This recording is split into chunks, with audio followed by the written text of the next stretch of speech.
so beautiful. Hello, good morning, good evening, good all the things.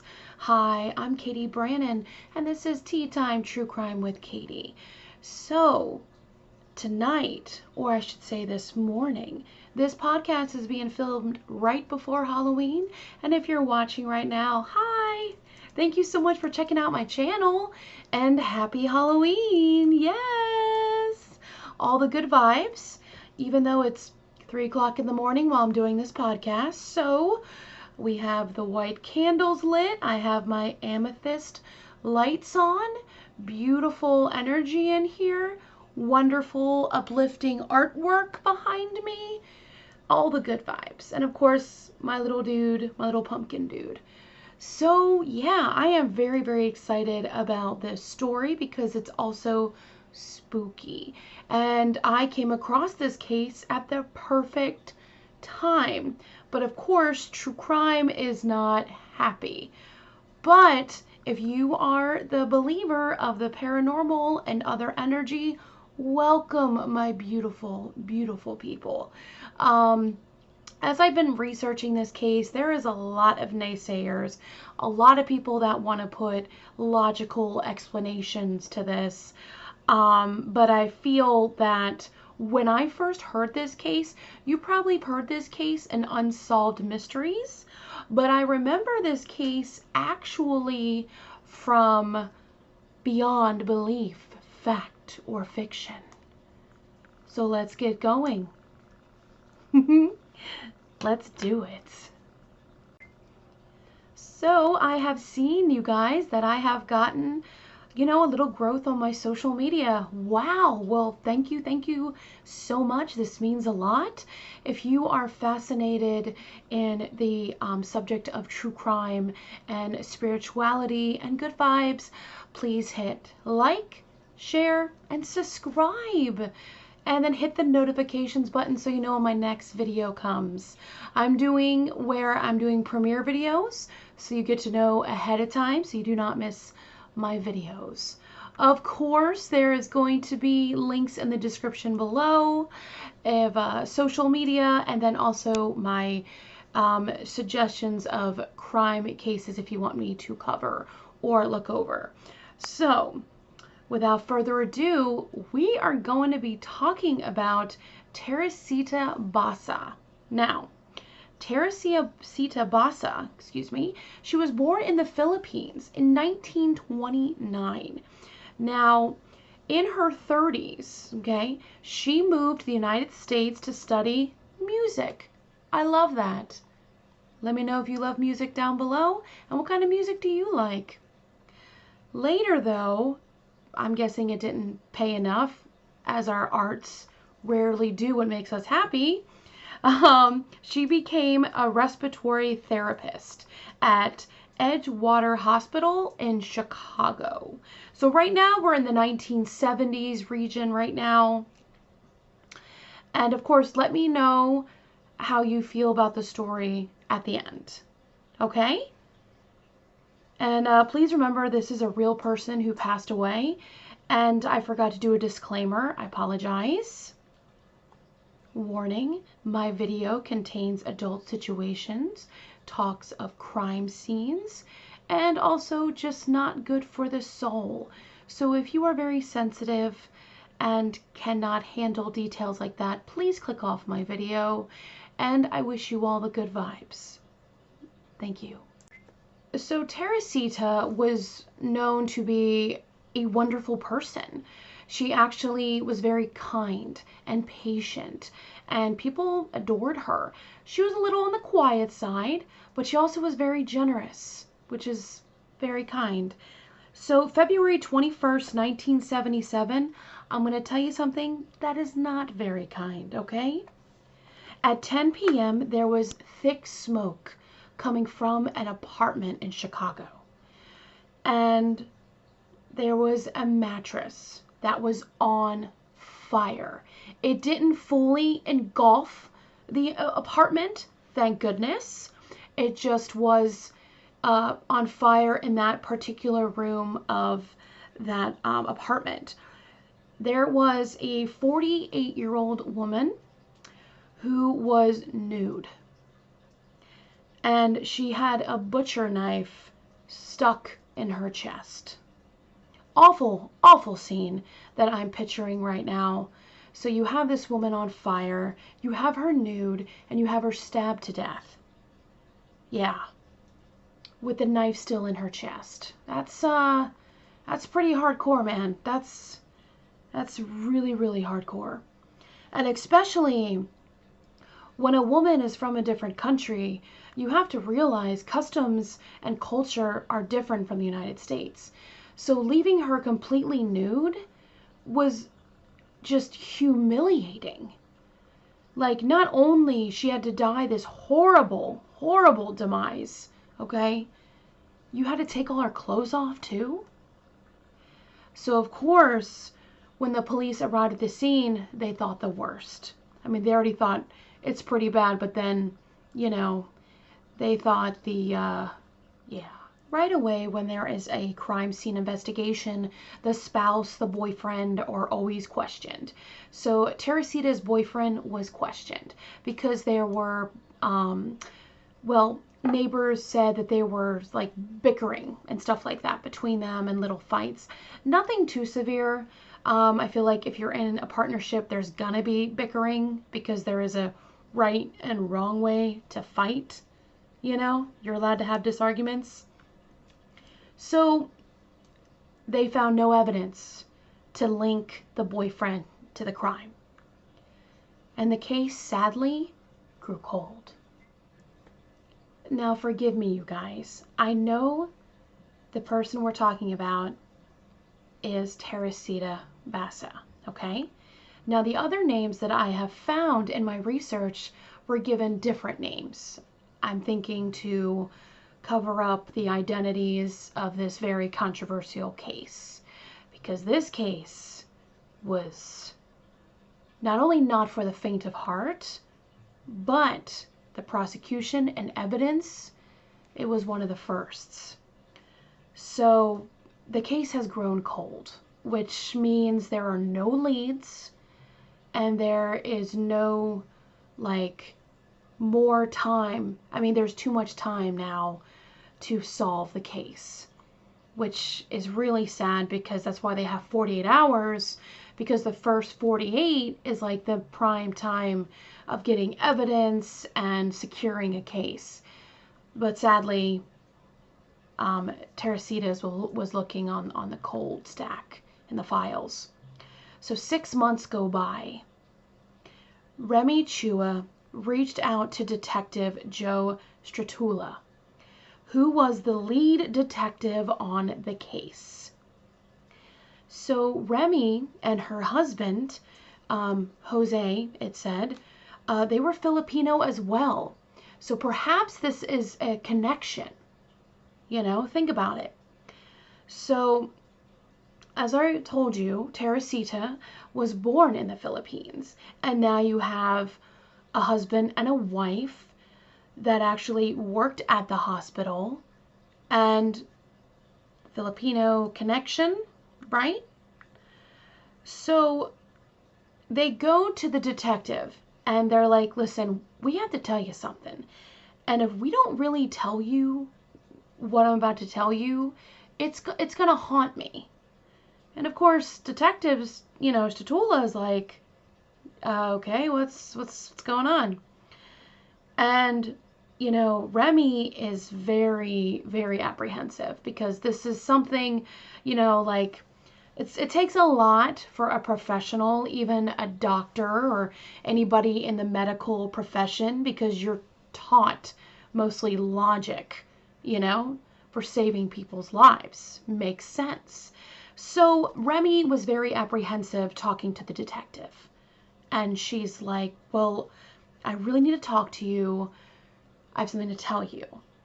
And the detective said that he was really, really good at telling when people were lying, which is good. We have a mentalist on the hands, you know, that's good. So Detective Statula was, you know, really good with people. I mean, hence he's a detective. He sees horrible things all the time. And detectives actually, I feel like they are empaths in a way, because why else would you do the job unless you really care about the people? You know, that's a really, really tough job. So she starts explaining, listen, I've had encounters with Teresita Basa. And then the detective's like, well, what? So she started explaining. She goes, well, on the first encounter, you know, when Remy was working in the hospital, she claimed an apparition appeared. So Remy works in the hospital, and, you know, these poor medical professionals, I don't know how you do it, but all power to you. Like, thank you so much for your service. You have no idea how incredible you are, okay? So Remy is doing like a double shift, okay, which a lot of nurses do, especially this day and age. So she's doing a double shift and she's pretty tired. So she thought she could have like a quick little nap. I mean, yeah, naps are good. You know, they say 20 minutes to 90 minutes, you know, but I feel like 25 minutes is like the best kind of nap. So she's taking a nap, okay, and she claimed the apparition appeared, like a ghost of Teresita, and she was terrified, okay? Like, you're napping and this ghosts appear, this apparition. And of course, Remy is thinking, wow, I am really, really tired. Wow, I am working too hard. You know what? I'm just gonna ignore it. It was just in my head. I'm fine. I'm just tired. Okay? The next encounter, this second encounter, was either days later or a few weeks later. Teresita came back. Teresita's apparition came back. Now, the way Jose describes it is, you know, when you get home and you're so tired, and I don't know why, you guys, let me know down in the comments below why you can sleep on the couch like there's no problem, but then when you go to bed, even though it's a really nice comfortable bed and all the nice pillows, it takes forever to go to sleep. So one day, you know, Remy is a little stressed and she just comes home from work, lays on the couch, you know, relaxes. And all of a sudden, you know, there's some kind of weird commotion. And her husband, you know, they say doctor, but they didn't say Dr. Jose. I don't know, but I'll just say doctor because that's what a few of the accounts say. So Jose, Dr. Jose, was like, Remy, hey, are you okay? And all of a sudden, she looks kind of like she's kind of like in a, I don't like to say the word possession because that really, like, I mean, that's a very scary word. Another word would be trance. She was in kind of like a trance-like state. And she started speaking in their native language, Tagalog, in a different tone. So, of course, you know, I mean, her husband is like, you okay? This is weird. You know, like he didn't understand. He was thinking, oh, you know, she's just tired. And then, you know, he said that she was, like I said, in distress. And she says, Doctor, I would like to ask you for help. The man who murdered me was still at large. Now, the conversation between the doctor and his wife in this trance-like state is very bizarre. And of course, he's kind of like freaked out a little bit. You know, he's just like, are you my wife? Who are you? What's going on? And she wasn't like this kind of sleep state, like in and out, you know? Like a trance. So, you know, Teresita replied through Remy, I am Teresita Basa. And Jose didn't know her. Even though they worked in the hospital, hospitals are huge, okay? You're not going to like know everyone in a hospital. I mean, I agree with that, you know? So he was just like, you know, who is that, you know? And then she mentioned her murderer's name. And she said, go to the police. Alan Shawry murdered me. And of course, you know, Jose's like, what? And then the trance ended and Remy came back. And Remy had no idea what happened to her. They say, like, in the paranormal realm, if you are in some kind of trance possession and something is taking, you know, hold of your body because you are acting as a vessel, you will not remember what happened. You will not remember what you said. So, you know, the couple is looking at each other, and I don't know why, you guys, I'm not judging, but they decide not to go to the police. Yeah. They were like, you know what? This is nonsense. And like I said, we're dealing with doctors here. We're dealing with logical people. We're dealing with skeptical people, okay?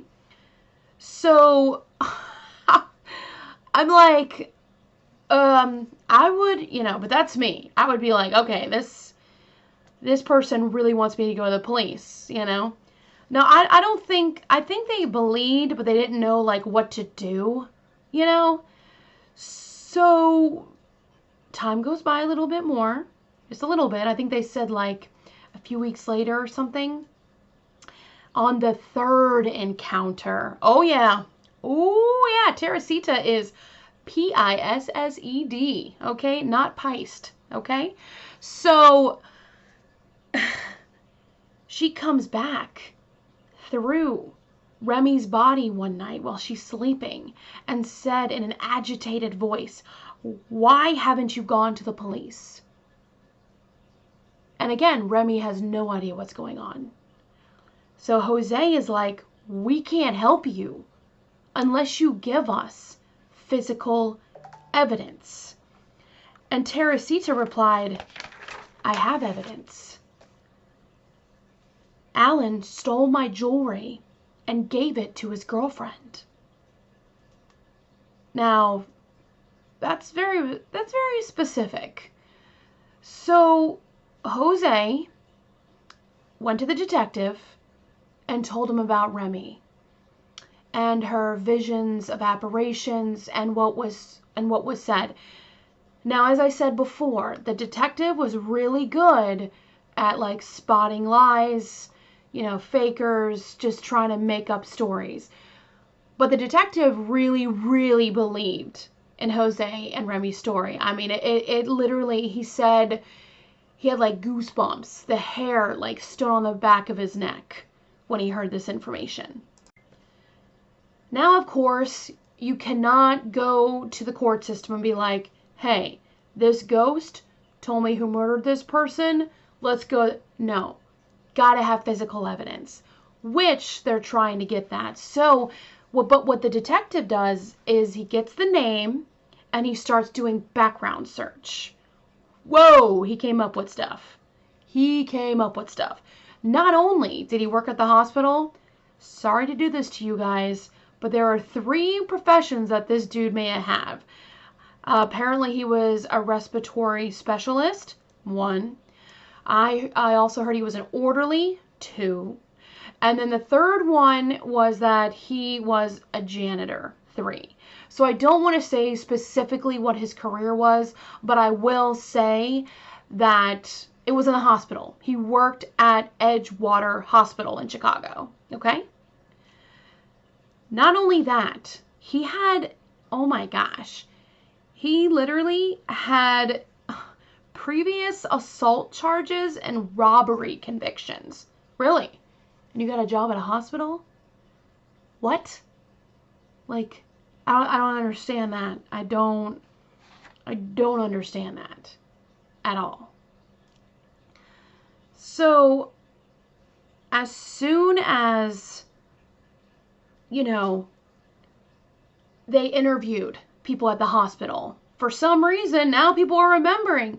Oh yeah, that night Alan was supposed to go over Teresita's to fix her television.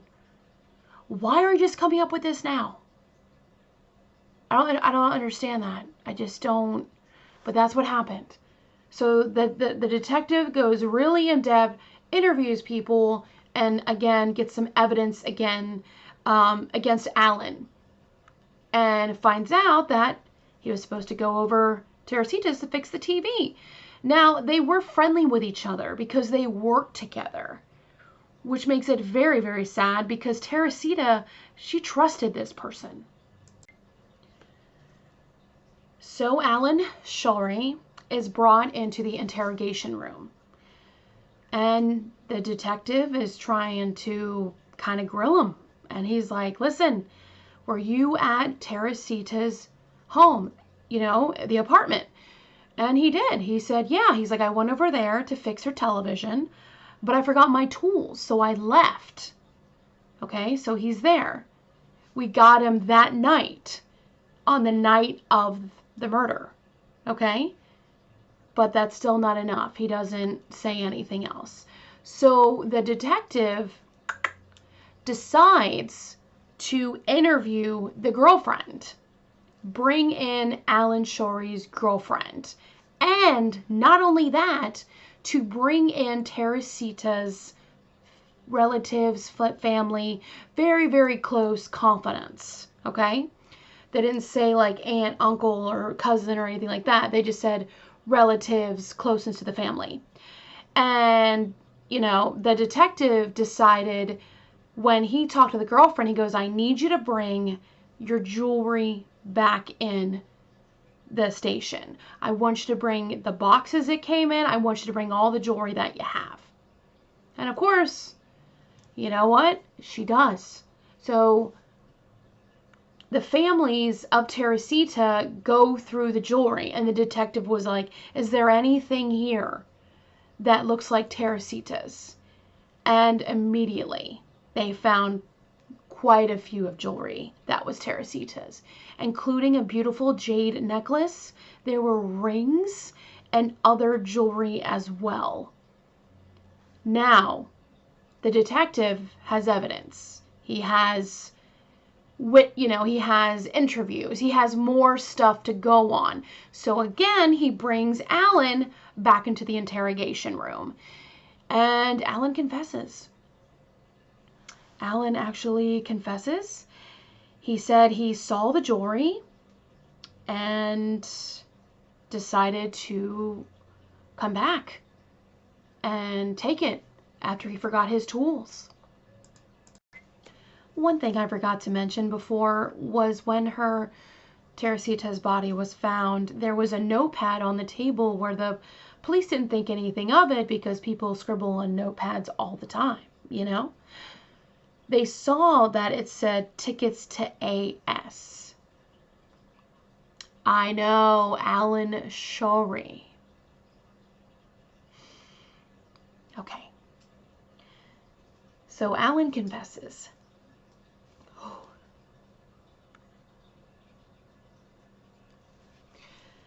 This is rough, guys. Sorry. This lady did not deserve anything like this.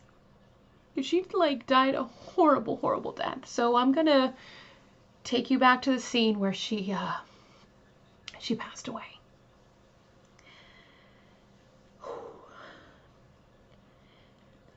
So Alan was supposed to go over that night to fix Teresita's television. Now, like I said before, when he saw the jewelry, he wanted to rob her. She had very nice things. And they actually were kind of, I would say they're friends. Because, he would help her with things and she would give him generous tips. And I don't know what the tickets were, but she was such a giving, loving person.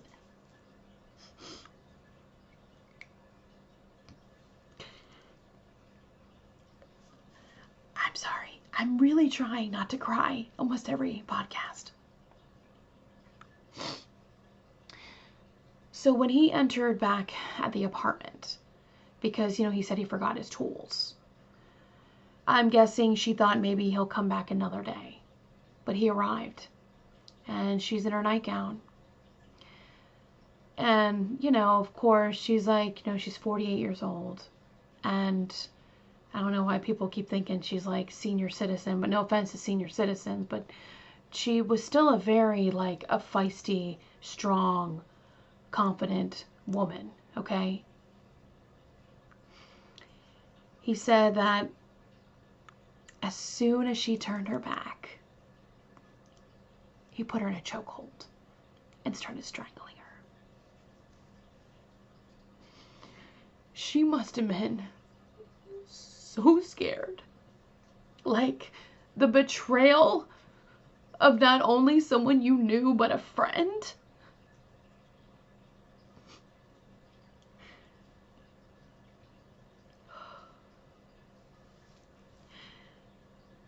So after he put her in a chokehold, she passed out. She lost consciousness. Then he got a knife, a butcher's knife, and just started stabbing her.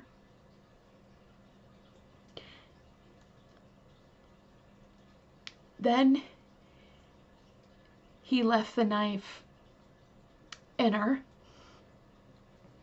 but then he took all her clothes. He took all her clothes off. Not to hide his crime, he got a mattress and put it on top of the body and lit it on fire.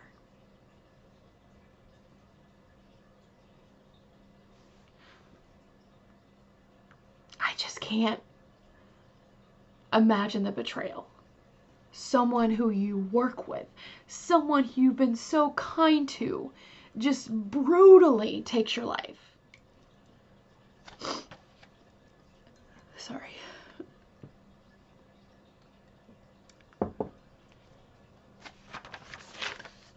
Time goes by, and remember when Alan confessed to the police? Well, he recanted his statement and said that the police coerced him into a confession.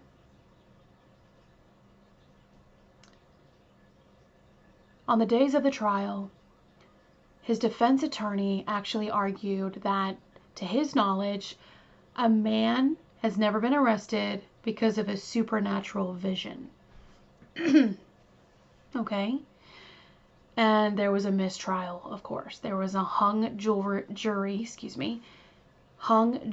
because they couldn't agree, like, if he was guilty or not, even though all the evidence, even though his past convictions, they didn't make the supernatural like the main evidence, because you just can't, but they did talk about it as a lead. Weirdly though, you guys, a few days later, Alan confessed. Yep. He completely had a change of heart and confessed to his crimes. He changed his plea to guilty and gets 14 years in prison. This is where I'm going to lose you guys, because I was so angry when I read this. He was released after 4 years. 1, 2, 3, 4. I'm sorry, what? For brutally murdering somebody and robbing them, he got 4 years. What? Yeah. So that is the awful case, but spooky case of Teresita Basa. Let me know what you think about this case. Do you think there's a logical explanation to it? There are rumors, though, which it's a rumor, you guys, okay? But they said that Remy was fired, and it may have been because of Alan, and she knew about jewelry because Teresita wore it at work and she recognized it, you know, but to be that specific and to be that haunted for so long, where it like pretty much messed up like her psyche. I'm pretty sure it really, really disturbed her. But let me know what you guys think. I mean, there's arguments saying, well, there's other people that died really horrible deaths, so why did they come back? I mean, I don't know. I can't answer that for you. But then when you look at this case, did it matter? I mean, yes, the case is closed, and Teresita, you do receive some kind of justice. For me, you did not receive justice. I don't know, it's because you were a migrant from the Philippines and they just treat people different, especially in the 70s. Good God, it's horrible. I don't know why people like treat people different anyway. Like, treat people how you want to be treated. Sorry, I'm going to go on like a tangent. Yeah, like I don't understand that. But then he only got 4 years. So maybe the souls, who passed on just want to pass on and just be like, I'm going to leave that life behind. He's going to get his karma. I don't know. Who knows? Let me know what you guys think down below. I really, really appreciate you guys listening or watching. I hope you guys take care of yourselves. Stay safe. Please know that you are loved and cherished. And remember, you are doing better than you think.